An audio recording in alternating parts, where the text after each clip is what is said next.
Hello, welcome. Hello. So we can get started now. And to begin, can you tell me your full name, please? My name is Chae-yeon Lee. Nice to meet you. Nice to meet you. And are you working or studying right now? Well, I'm mainly a student majored in English literature, but I'm also working at the same time. Okay. What kind of work do you do? I'm working as an interpreter and bilingual MC for the international events. Oh, very cool. Do you enjoy your job? Yeah, I really like my job because I'm the type of person who really likes to step out of my comfort zone and broaden my horizon. And working as a freelance interpreter, I always get to meet various people. Like I always work with different clients, different audiences. So that really excites me. So I really like my job. Oh, and do you like your studying?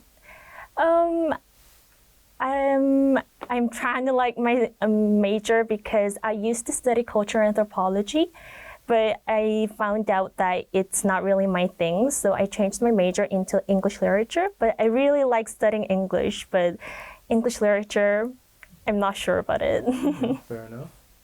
And what do you enjoy doing in your free time? In my free time, well, these days I started making cocktails because I really enjoy drinking.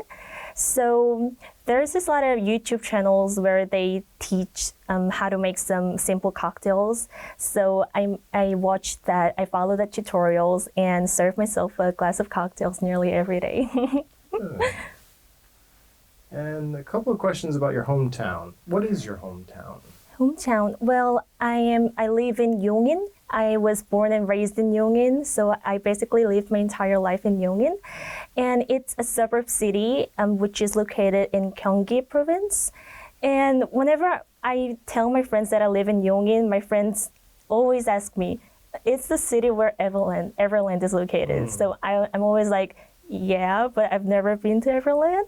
So yeah, the only thing that we have in our city is Everland, the amusement park. Okay, good. That sort of leads into the next question, which is what things do you like about your hometown? My hometown, well, it's a peaceful city. There aren't many people because Seoul is so crowded. So it's comparably more peaceful than Seoul. So that's the thing that I like about my hometown. And there's this Lotte Mall right near my apartment. So whenever I want to watch a movie or whenever I want to grab some anything or like foods, I can do that. So it's very convenient. Like we have a great infrastructure. So I think that's the thing that I like about my hometown. Good. And what things do you not like about it? Not like about it? Well, the transportation is bad. Because I have to transfer twice to get to Seoul, like Gangnam, so it's very inconvenient.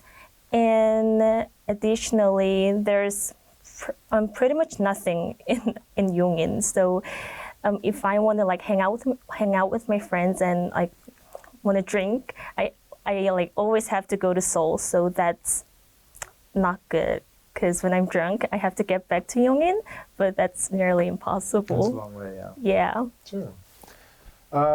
Well, that sort of leads naturally into the next topic, which is public transportation. There's a few questions. Do people usually use public transportation in your country? A lot. Because I would say Korea has a great infrastructure, especially public transportation system. So a lot of people commute by especially subway. So if whenever I go to work, I also use subway. So there's like a lot of people. So I am kind of stuck in the subway every morning. So that's a bad part. But yes, people use a lot of transportation systems.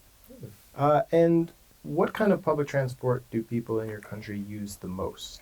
The most. Just like I said right before, yeah, subway, because we have over 20 lines.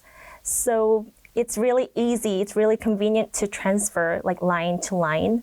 So I think like many people take subway. Sure. And this so sort of all leads naturally. But what do you want to change about the public transport? What I want to change? Well, I've never thought about this question, but I would say I hope there are more subways because in Seoul there are a lot of people using subways. So always people are stuck in that subway. So many people are like trying to get into the subway. So it feels kind of like suffocating for me whenever I take the subway. So I think I hope that would change. Very good. And will you ride public transportation in the future?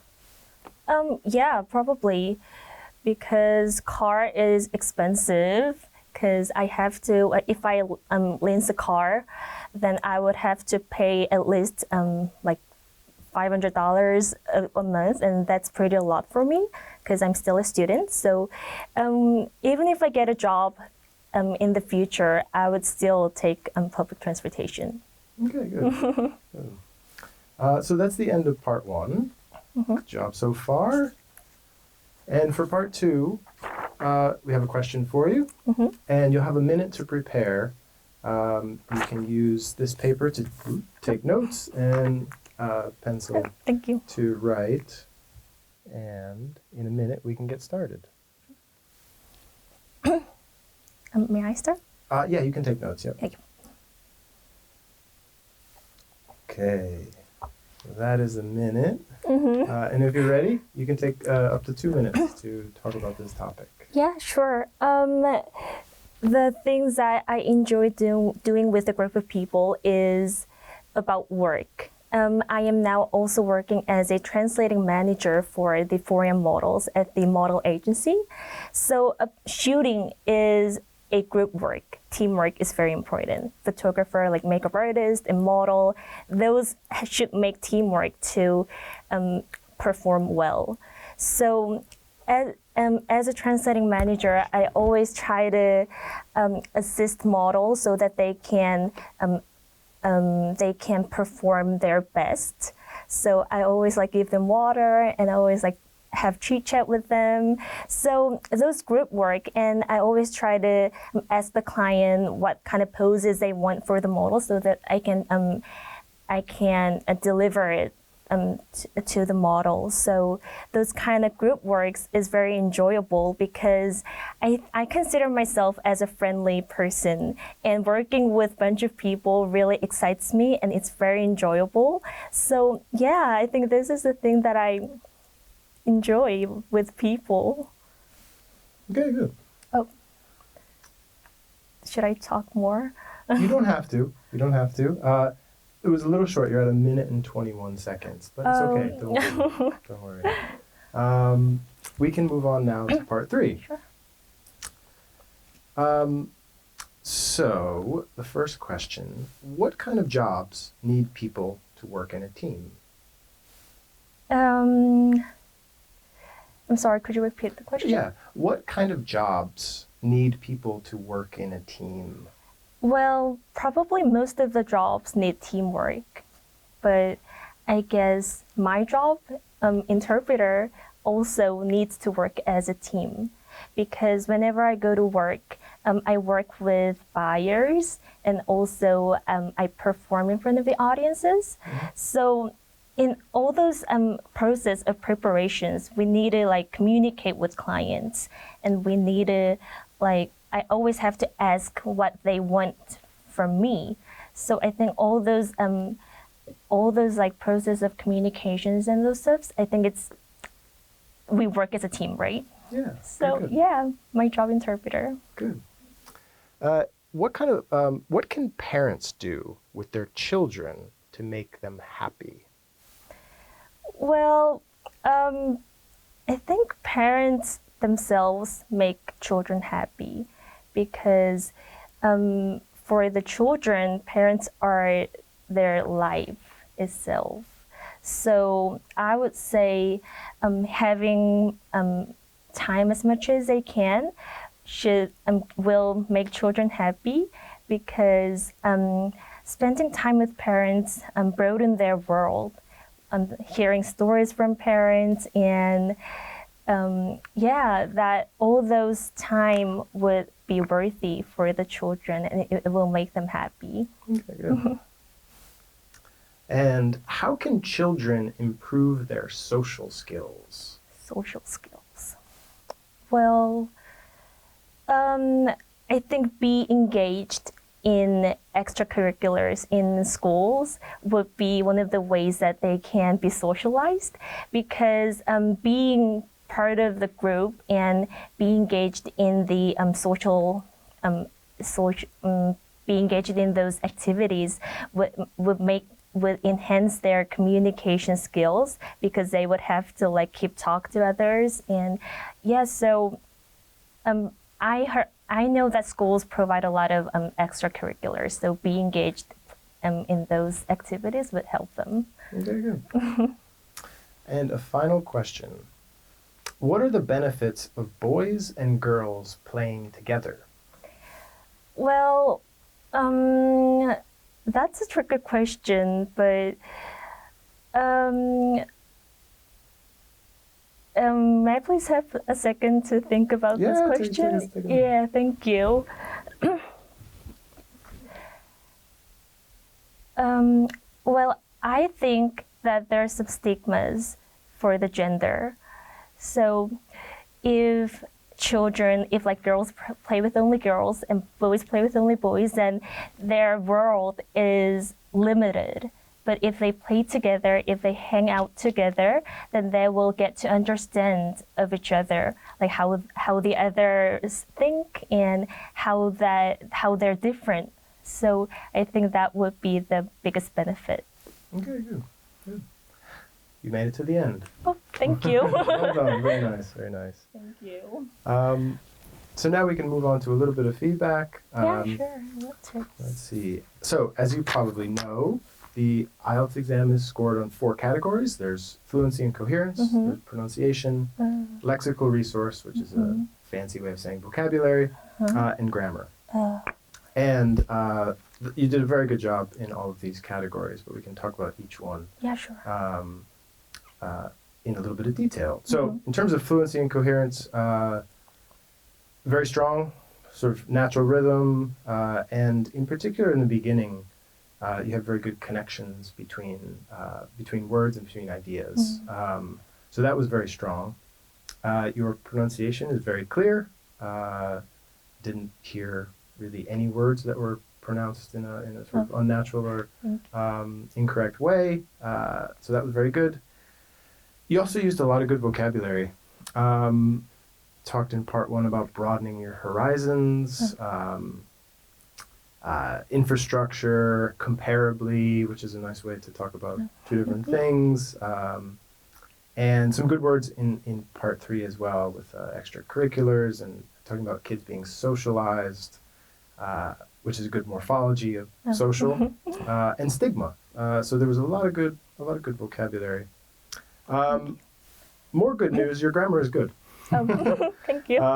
The only things that jump out sort of throughout, and they're all very small. The first one would be articles. Articles, of course, from Korean are very difficult because they don't exist in Korean. In a few cases, the article was dropped, and in a couple places it was added. For example, a few times when you're talking about the subway, I just talked about subway. And sometimes they were added to, I think at one point in part 2, you might have said shooting, like a photo shoot, is a teamwork. Yeah. Right. So that would be an article that you actually don't need. So that's small, but an important thing. Okay. The other sort of grammar point would be around singulars and plurals. I think you once referred to audiences in plural, but often we just talk about audience. The audience. I'm going to meet the audience. Yeah, right. Even though there are many people there, talk about them together. And at one point in part 1, I think he said pretty a lot, which is close, but you can really just say a lot.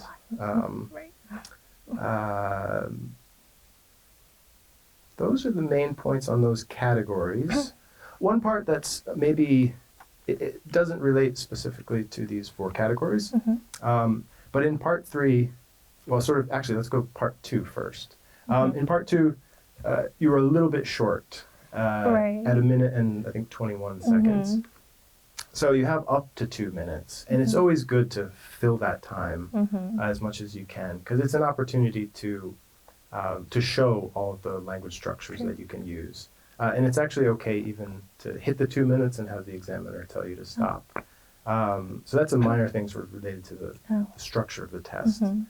Another thing related to the test itself is that part 3, the questions are all very general. And they want you to talk in general about it, but not with a personal example. So the first question there about the jobs that people need to work in a team, I think you gave a personal example, which I can understand because you had just talked about it. But it's always good in that part 3 to speak generally, sort of at a sociological level rather than a personal level. But overall, really, really strong, strong test. I think really strong in the beginning and a few hiccups later. But I would estimate your overall score around an 8.0, which is very good. And yeah, you should be proud. Thank nicely you. done. Thank you. Thanks for coming in. Thank you. Thank you for having me today. Yeah, thank you. Thank you.